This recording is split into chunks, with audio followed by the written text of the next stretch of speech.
kalimat yang menunjukkan bahwasanya kita adalah seorang hamba yang benar-benar butuh kepada Allah Subhanahu wa taala. Ya. Jadi sekali lagi ini adalah merupakan kenikmatan yang Allah Subhanahu wa taala berikan kepada kita. Ya. Yang sudah sepatutnya kita harus mensyukuri kenikmatan ini. Kenapa? Karena banyak saudara-saudara kita, ya, jutaan kaum muslimin di penjuru dunia ini, ya, kalau boleh bilang mereka ini iri kepada kita, ya. Dan iri itu ada dua, ya. Ada yang diperbolehkan, yang terpuji, yang masuk terpuji disebut dengan ghibthah oleh para ulama. Iri dalam apa? Dalam hal kebaikan, ya. Dalam hal kebaikan itu diperbolehkan kita iri, masya Allah, ya. Pak Fulan telah menunaikan ibadah haji. Kapan saya bisa menunaikan ibadah haji ini? Ini adalah iri yang diperbolehkan, ya. Banyak kaum muslimin yang sangat, ya, menginginkan untuk bisa, ya, datang ke tempat yang mulia ini seperti halnya kita sekarang ini berada, ya. Akan tetapi, ya, tidak sedikit juga di antara saudara-saudara kita, atau mungkin banyak di antara saudara-saudara kita yang mungkin belum diberikan kesempatan oleh Allah Subhanahu wa taala.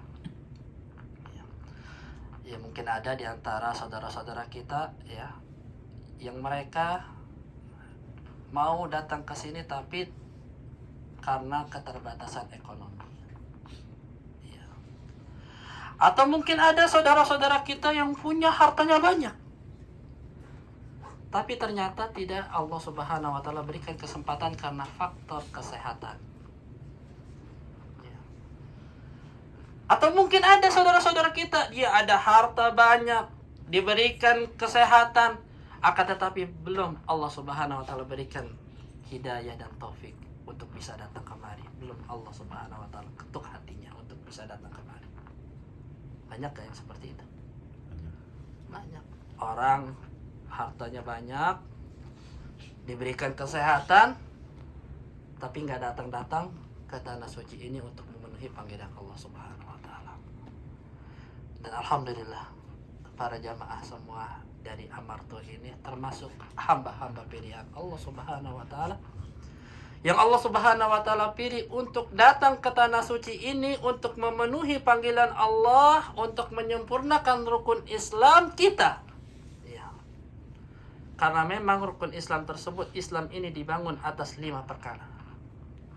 Bunyal Islamu ala khamsin. Islam itu dibangun atas 5 perkara.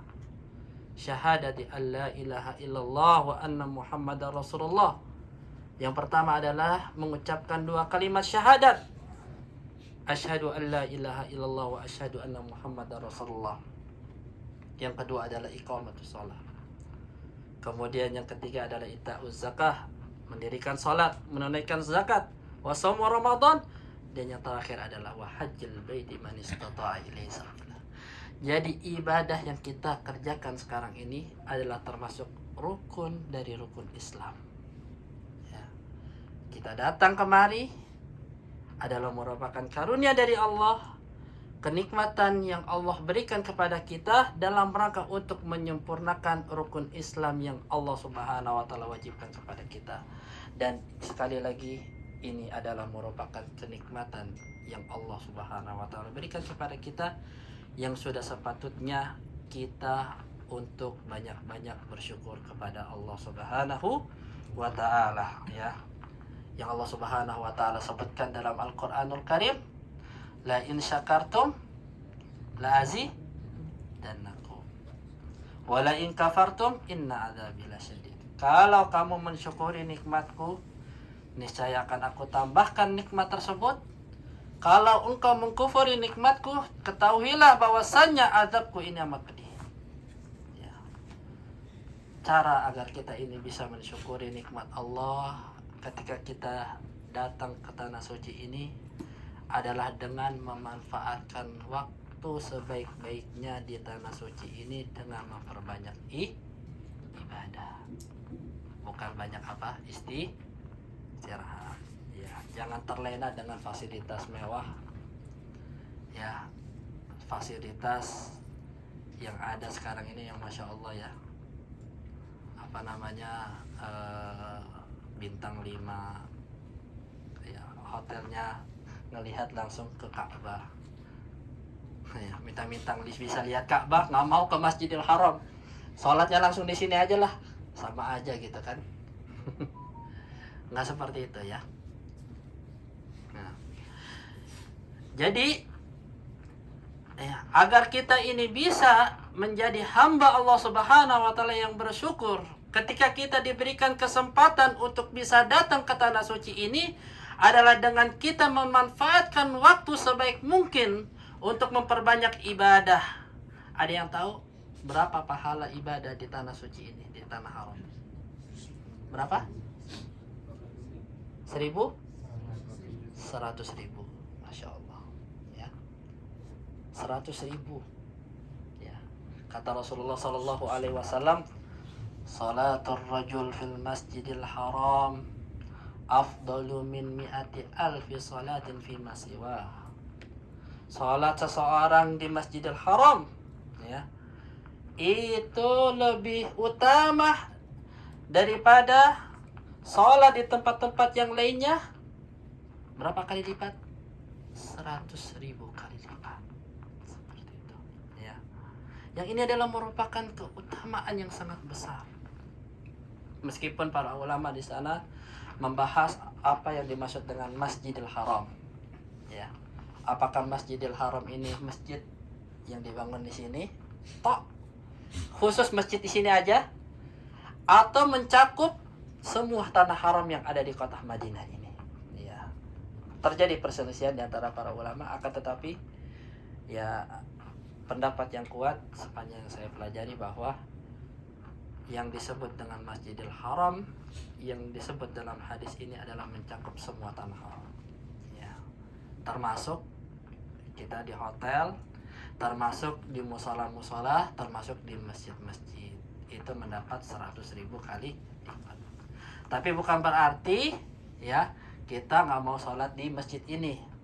Tetap di Masjidil Haram yang di belakang kita ini itu ada keutamaannya tersendiri. Di antaranya apa? Kita berjamaah ya, lebih khusyuk, diimamkan dengan apa? Siapa imam yang tadi subuh, ada yang kenal nggak? Atau jangan-jangan kesiangan? Rata-rata kesiangan ya karena kecapean ya.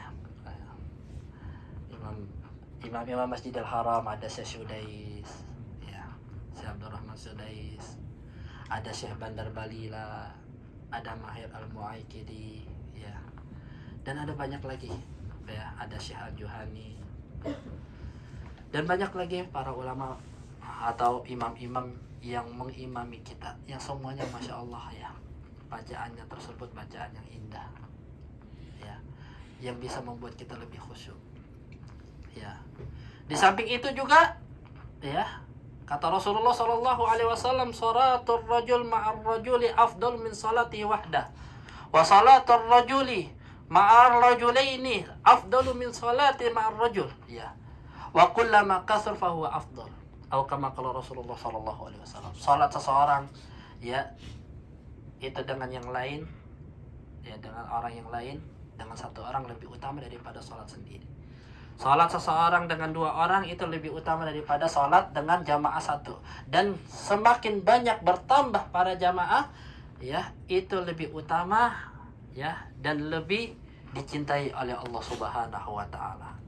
Jadi tetap ketika kita salat di Masjidil Haram di belakang kita ini, selain mendapatkan 100.000 kali lipat, juga kita mendapatkan keutamaan salat jamaah yang berlipat-lipat ganda ya, yang bisa menjadikan kita lebih khusyuk ya, para jamaah yang dimuliakan Allah Subhanahu wa taala. Jadi sekali lagi kita harus banyak-banyak bersyukur ketika kita sudah sampai di tanah suci ini ya, yang mana kedatangan kita kemari bukan untuk rekreasi, kedatangan kita kemari bukan untuk healing, kedatangan kita kemari dalam rangka untuk memenuhi panggilan Allah Subhanahu wa ta'ala.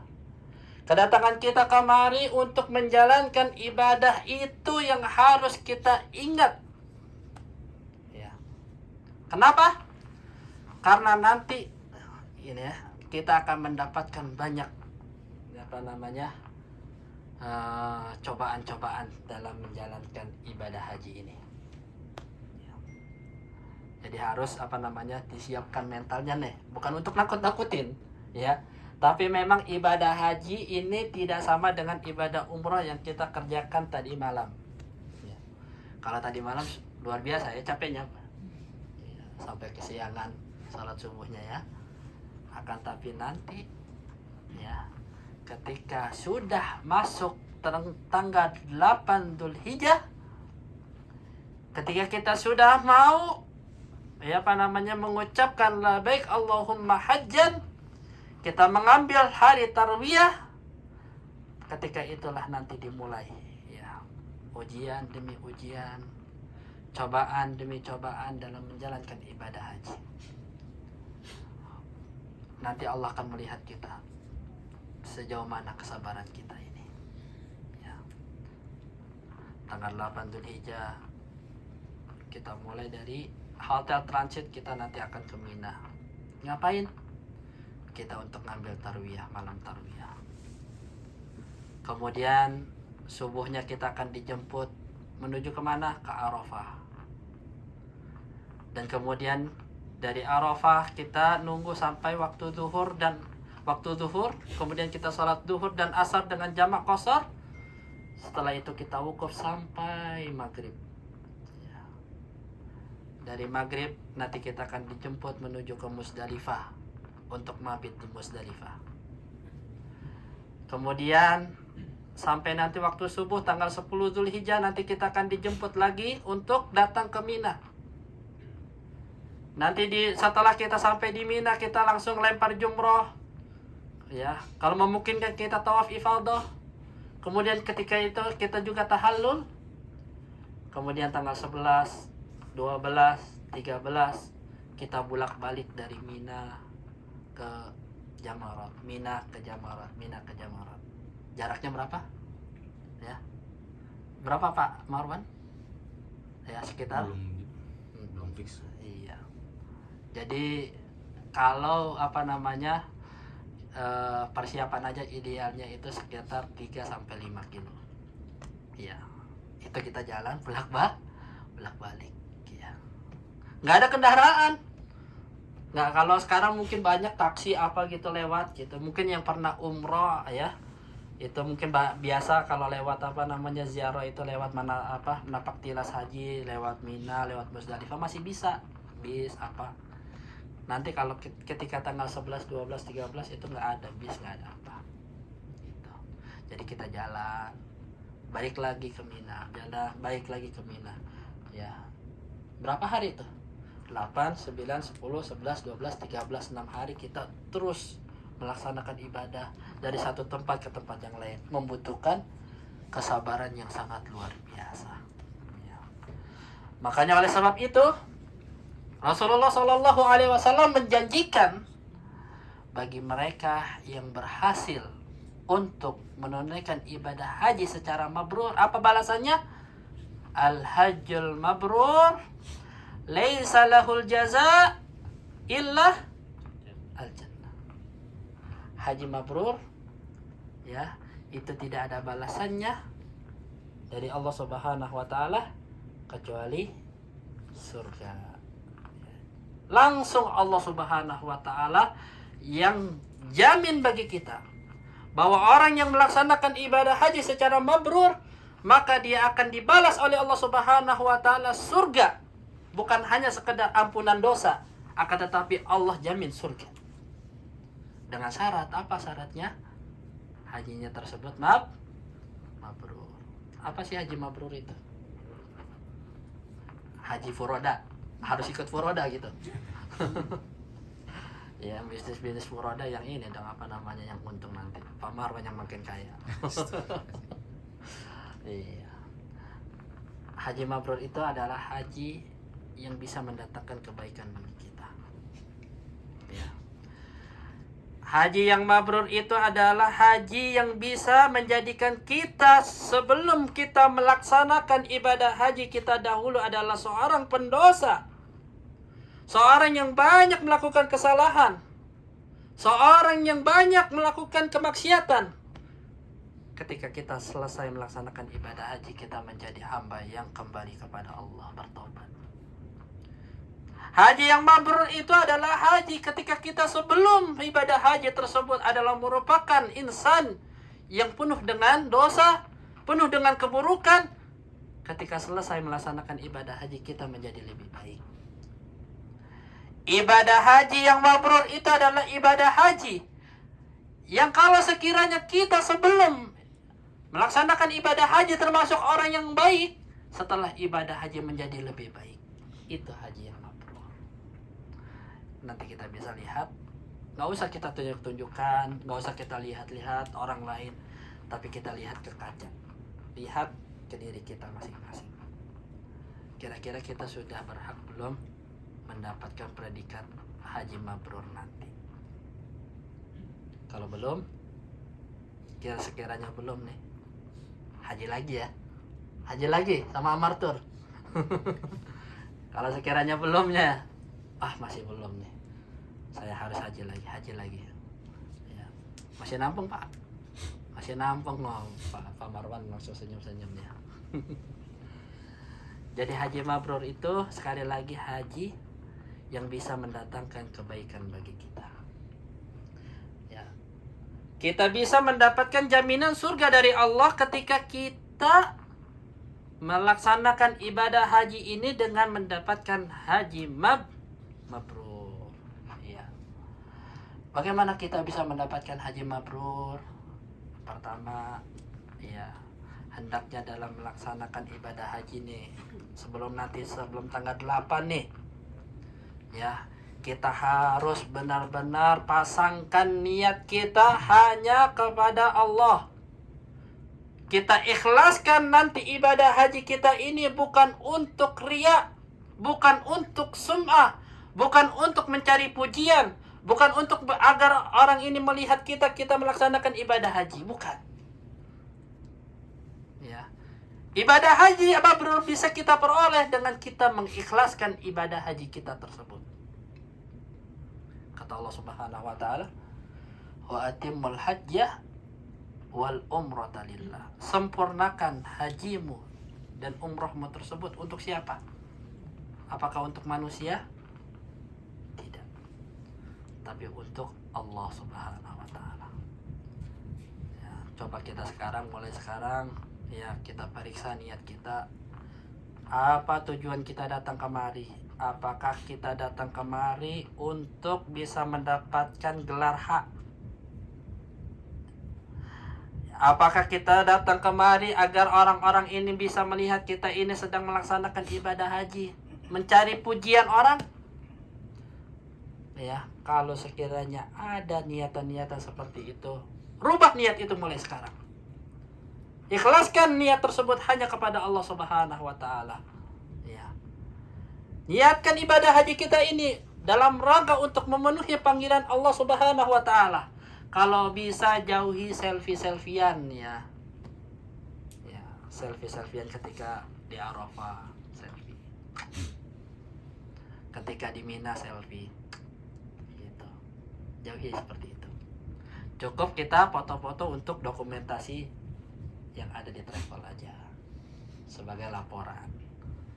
Kalau bisa para jamaah jauhi selfie-selfian ketika nanti sudah melaksanakan di tanggal 8 Dzulhijjah sampai seterusnya. Usahakan untuk menjauhkan hal-hal yang bisa mendatangkan kita ini riya, yang bisa mendatangkan kita ini sum'ah.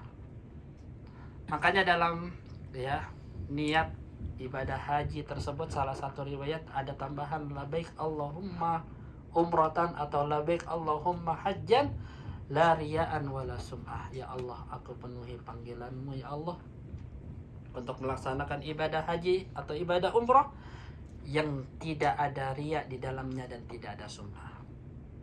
Riya artinya adalah agar kita ini melaksanakan ibadah agar orang itu melihat kita. Sum'ah artinya adalah kita melaksanakan ibadah agar orang tersebut menyanjung kita. Seperti itu. Jauhkan hal-hal yang seperti ini agar ibadah haji kita ini bisa menjadi ibadah haji yang mabrur ya. Yang mudah-mudahan ya para jamaah yang dimuliakan Allah Subhanahu wa taala, Allah Subhanahu wa taala berikan taufik bagi kita untuk bisa mendapatkan predikat haji dan mabrur. Kemudian ya, di antara lagi keutamaan ibadah haji para jamaah yang dimuliakan Allah Subhanahu wa taala yang telah dijanjikan oleh Rasulullah sallallahu alaihi wasallam dalam hadisnya yang mulia, tabi'u bainal haji wal umrah fa innahuma yukaffirani adz-dzunuba wal faqr. Kata Rasulullah sallallahu alaihi wasallam, ikutilah haji dan umrahmu tersebut. Ketahuilah, karena haji dan umrah bisa menghapus semua dosa-dosa kita dan bisa menghapus kefakiran. Ya. Sekali lagi, tadi telah kita singgung bahwa ibadah haji kita yang kita keluarkan dengan biaya yang begitu mahal itu tidak sebanding dengan kenikmatan yang Allah berikan kepada kita. Ya. Karena nanti ya biaya tersebut akan Allah gantikan sesuai dengan hadis yang mulia ini. Allah akan hapuskan ya kefakiran pada diri kita.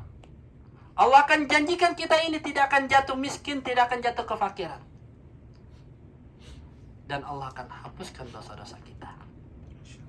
Ya. Kalau dosa-dosa kecil sudah terhapus secara otomatis. Tapi kalau dosa-dosa besar harus diiringi dengan apa? Dengan kita bertaubat. Gimana cara kita bertobat? Pertama, kita harus beristighfar kepada Allah, meminta ampun kepada Allah. Yang pertama harus ada yang namanya azm, kekuatan, keinginan yang kuat, tekad yang kuat untuk meninggalkan kemaksiatan yang pernah kita lakukan. Yang kedua adalah ikhla, meninggalkan kemaksiatan tersebut benar-benar. Ya. Yang ketiga adalah nadam, ada perasaan menyesal dalam menjalankan kemaksiatan yang pernah kita lakukan. Ya. Itu adalah taubatun nasuha. Jadi agar kita bisa terhapus dari segala macam dosa-dosa. Kalau dosa itu adalah dosa besar, harus ada yang namanya taubatun nasuha. Ya. Yang mudah-mudahan ibadah haji yang kita kerjakan ini semoga bisa menghapus dosa-dosa kita. Semoga bisa menjadikan kita ini termasuk hamba-hamba Allah Subhanahu wa taala yang Allah Subhanahu wa taala cintai. Semoga kita bisa mendapatkan haji yang mabrur. Ya mungkin kita nggak bisa lama-lama ya dalam kajian ini karena nanti tiap hari kita akan ada kajian. Ya sedikit-sedikit aja, yang penting bisa menjadi manfaat bagi kita ya. Karena sudah mulai matanya 5 watt ya, sudah 5 watt ini ya. Takutnya nanti pindah ke lain alam nanti ntar nih cara jamaah. Kita cukupkan dulu kajian kita sampai di sini. Mudah-mudahan ini bisa memberikan manfaat bagi kita. Tafadhal kalau ada yang mau tanya jawab. Ada yang mau ditanyakan? Ya silakan.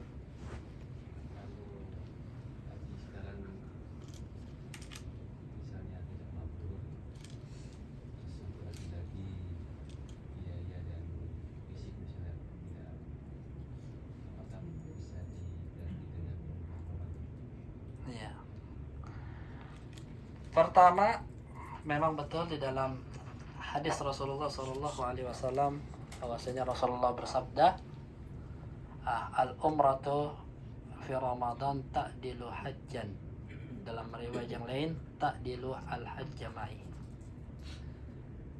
Umrah pada bulan Ramadan itu bisa setara dengan haji bersamaku. Ini dari segi keutamaan. Tapi bukan berarti yang pertama ya hadis tersebut menunjukkan, tidak berarti menunjukkan bahwa umrah pada bulan Ramadan itu menggugurkan ibadah haji, tidak. Ini hanya sekedar keutamaan. Sama seperti sholat syuruk, ya. Apa keutamaan sholat syuruk tersebut? Orang yang sholat subuh berjamaah, dia duduk berzikir sampai terbitnya matahari, ya. Kemudian dia sholat 2 rakaat, kata Rasulullah SAW, maka dia akan mendapatkan haji sempurna. Haji sempurna bukan berarti itu menggugurkan ibadah, kewajiban ibadah haji. Itu yang pertama. Kemudian, ya, yang kedua, ya, bahwasannya di dalam ibadah haji yang kita kerjakan, jangan pesimis dulu. Harus optimis dan harus husnuzan kepada Allah Subhanahu wa taala. Jangan belum apa-apa kita sudah mau pesimis. Jangan-jangan haji kita nggak mabrur. Tapi harus husnuzan, dan harus husnuzan kepada Allah disertai dengan menjalankan sebab. Ya. Jangan pesimis, harus husnuzan dulu. Iya, seperti itu. Husnuzan kepada Allah, mudah-mudahan ibadah haji kita ini diterima oleh Allah. Mudah-mudahan ibadah haji kita ini, ya, ibadah haji yang bisa mendapatkan ampunan dari Allah, yang bisa menjadikan sebab kita dimasukkannya surga ke dalam, bisa menjadi sebab kita dimasukkannya ke dalam surga Allah Subhanahu wa taala. Harus husnuzan terlebih dahulu. Ya. Jangan suudzon. Betul. Memang seorang muslim, ya, ketika selesai melaksanakan suatu ibadah, dia ada kekhawatiran kalau ibadah tersebut tidak diterima. Ya, itu harus kita tanamkan. Ada kekhawatiran. Ya. Karena kata Allah Subhanahu wa taala dalam surat Al-Mu'minun, "Walladzina yu'tuna ma atau wa qulubuhum wajilah." Dan orang-orang yang telah Allah Subhanahu wa taala berikan karunia bagi mereka, ya, hati-hati mereka tersebut takut. Aisyah radhiyallahu taala anha bertanya kepada Rasulullah sallallahu alaihi wasallam, "Ya Rasulullah, apakah yang dimaksud dengan orang-orang yang disifatkan oleh Allah Subhanahu wa taala hati-hati mereka ini takut adalah mereka para pendosa yang melakukan kemaksiatan kepada Allah Subhanahu wa taala?" Kata Rasulullah SAW, "Tidak, wahai binti Siddiqah. Akan tetapi yang dimaksud dengan ayat yang mulia ini adalah mereka yang sholat, mereka yang menjalankan puasa, mereka yang menunaikan zakat, mereka yang melaksanakan haji. Akan tetapi dalam hati mereka ada ketakutan kalau ibadah haji mereka, atau ibadah umrah mereka, atau ibadah puasa mereka, atau sholat mereka tidak diterima oleh Allah." Tetap ada kekhawatiran, ya, akan tetapi bukan berarti kita ini suudzon. Ya.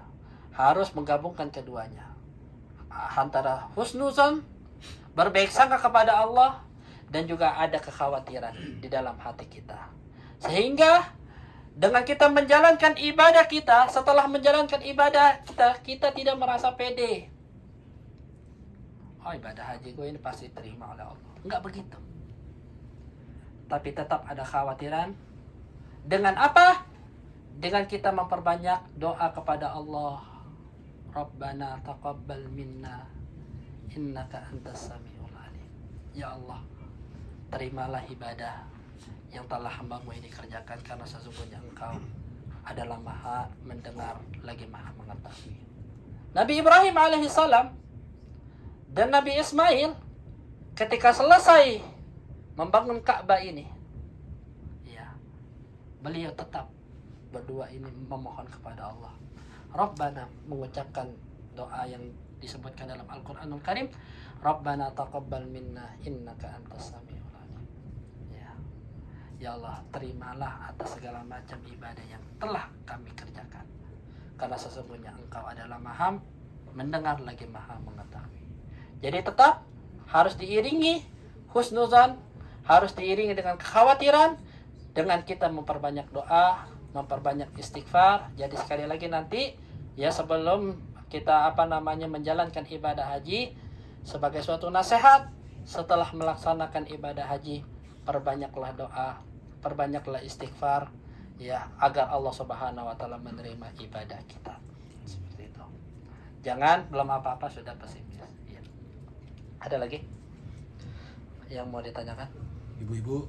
Ibu-ibu silakan Bu. Tanya Bu, jangan malu-malu Ibu. Ya. Dalam ibadah ini kan haji dan umroh ini kan kita tidak lepas dari rasa letih ya. Dari apa? Rasa Letih. letih sampai. Iya betul. Nah, pernah dengar juga bentuk duduk atau bentuk istirahat yang dilarang oleh Rasulullah itu seperti apa? Dalam waktu sholat atau apa? Ya mungkin dalam situasi apa aja, misalnya setelah sholat kita kadang kalau ini apa kita posisi seperti ini menahan pegal gitu, atau saya pernah dengar ada yang dilarang gitu, Iya. kira-kira seperti apa Ustaz? Ada beberapa duduk yang memang dilarang. Pertama, dalam waktu sholat. Dalam waktu sholat ada duduk yang disebut dengan duduk ik'a. Nah, Rasulullah SAW anil ik'a, duduk yang ik'a. Seperti apa? Duduk ik'a yang dilarang tersebut ini seperti ini. Ya. Kalian praktek sholat. Nah, ini yang dilarang. Duduk ik'a itu ada macam-macam. Ada yang seperti ini. Ini dilarang ketika sholat. Ya. Ada juga yang seperti anjing. Ya. Duduk ika'nya gini. Seperti anjing. Ininya di sini.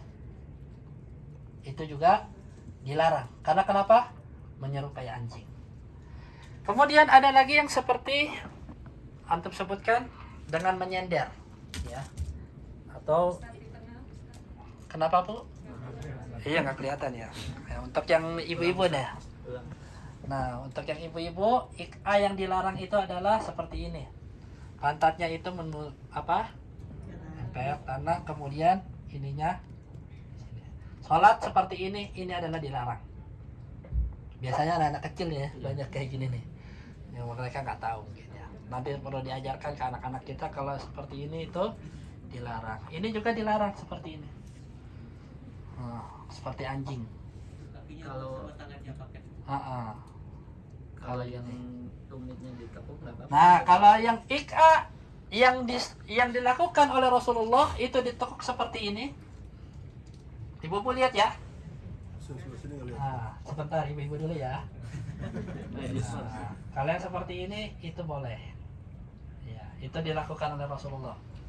Nah, biasanya ada teman. Saya juga biasa melakukan kayak gini. Itu diperbolehkan. Duduk kayak seperti ini. Yang anjing tadi gimana?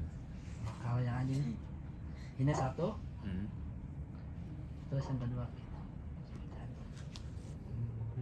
Nah, kayak anjing seperti tangannya juga harus gitu. Mau bangkit biasanya ya Ustaz. Enggak, emang pas mau duduk, pas duduknya kayak gini aja. Kalau bangkit kan memang mau nggak mau seperti ini. Kalau tangannya di paha nggak apa-apa. Apa? Kalau tangannya di paha seperti itu, kakinya begitu tapi tangannya di paha. Begini. Iya. Ya nggak masalah asal pantatnya tidak nempel ke tanah. Itu duduk yang dilarang dalam sholat. Kalau capek, kemudian juga ketika letih, ya perlu diperhatikan juga. Itu tidak boleh seperti ini. Sujud. Nah, tangannya nempel semua ke sini. Ini dilarang juga kayak gitu. Tapi perlu diperhatikan juga ya ketika sholat berjamaah, ya. Ketika sholat berjamaah itu kan rapat mungkin ya, kita nggak bisa seperti ini menjalankan sunnah kayak begini, karena ini mengganggu. Ya, tapi juga boleh seperti ini. Asal jangan menempel ya gini itunya. Itu yang dilarang. Kemudian ada lagi yang antum sebutkan nyender seperti ini. Ini kalau dalam keadaan makan, makan dan minum. Rasulullah SAW itu melarang untuk makan sambil senderan. Ya. Kalau ngaji sambil senderan gimana? Pengajian sambil senderan gimana, boleh nggak? Nggak apa-apa aja. Kalau saya nggak apa-apa deh. Iya. Jadi apa namanya makan sambil senderan, ada yang memang ada perselisihan di antara para ulama. Yang dimaksud dengan menyender itu apakah semata-mata nyender seperti ini, ataukah memang menyender seperti para raja-raja kayak gini sambil makan, atau memang diantaranya ada lagi yang memang nggak boleh sampai begini juga, kata ada yang melarangnya kayak gitu. Nah gini juga. Nah tapi memang kalau apa namanya, yang sepanjang yang saya pelajari bahwa yang dimaksud dengan menyender itu adalah menyerupai para raja-raja. Biasanya raja-raja kalau nyender gimana makan gini ya, sambil makan. Ini yang sangat dilarang. Ini sepakat ulama kalau yang seperti ini dilarang. Ya. Adapun kalau kita letih nyender, hanya sekedar nyender, itu dilakukan. Bahkan setahu saya ada riwayat ya, diantaranya Nabi Ibrahim, kemudian Rasulullah juga pernah nyender. Ya, itu tidak dilarang seperti itu. Ada memang waktu-waktu tertentu dalam keadaan-keadaan tertentu yang memang dilarang. Seperti itu. Ya, wallahu taala alam. Ada lagi yang mau ditanyakan? Masih ada? Ya. Melanjutkan yang rasa letih tadi Ustaz. Tadi pagi saya itu kan menemani istri sa'i ya. Saya nggak full menemani istri ini, tiba-tiba saya duduk nih, tiba-tiba ada ibu-ibu yang nggak kuat sepertinya Ustaz. Sa'i mungkin dia nggak genap 7. Nah ini sebaiknya gimana ya Ustaz ya kalau dia nggak sampai 7 kali ya? Apakah kalau bisa atau kenal dilanjutkan lagi, suruh lanjutkan sa'inya. Gitu. Kalau memang ibu-ibu, ada di ibu-ibu travel kita nggak? Bukan.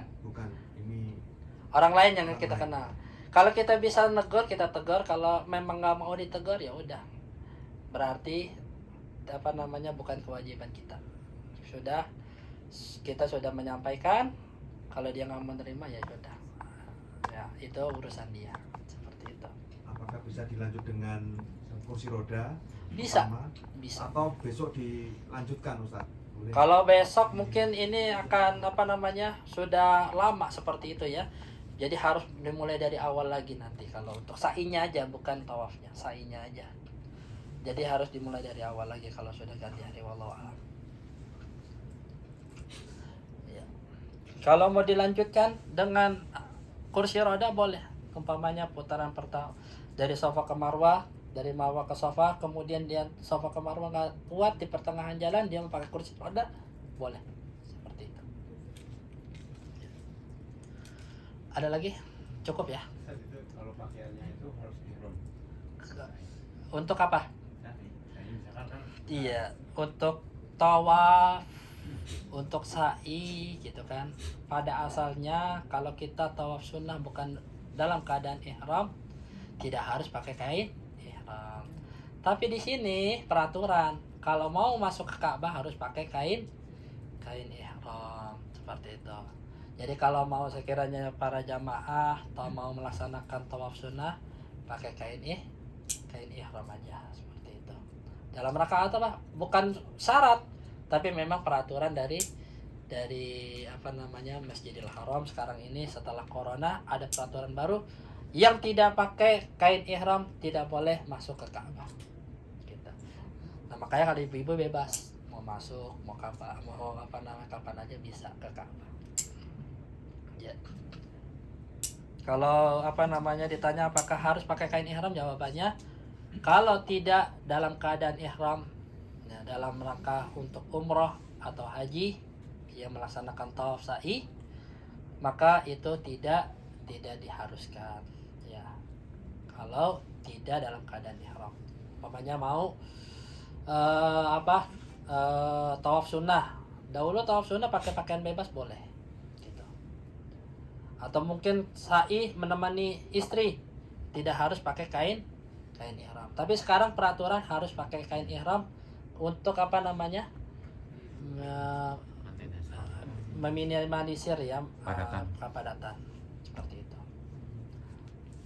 Ya, cukup ya, kita cukupkan sampai di sini. Ya, terakhir ya. Ya. makan kita kadang kan dirikan kaki kanan, ini boleh nggak? Untuk makan kayak seperti itu, nggak masalah, insya Allah nggak masalah. Untuk apa namanya, kaki kanan seperti itu. Bahkan termasuk sunnah kayak gitu, kayak gini makan, kaki kanannya diangkat, kita makan seperti ini. Atau mungkin kayak gini nggak masalah juga. Iya. Tadi saya sudah sebutkan bahwasanya larangan bersandar ketika makan itu bentuknya seperti apa, terjadi perselisihan di antara ulama. Tapi pendapat yang kuat yang saya ketahui adalah seperti tadi, menyender seperti halnya para raja-raja ketika makan. Ya. Sudah terakhir, kita tutup dengan doa kafaratul majlis. Subhanakallahumma bihamdika asyhadu an la ilaha illa anta astaghfiruka wa atubu ilaik. Assalamualaikum warahmatullahi wabarakatuh.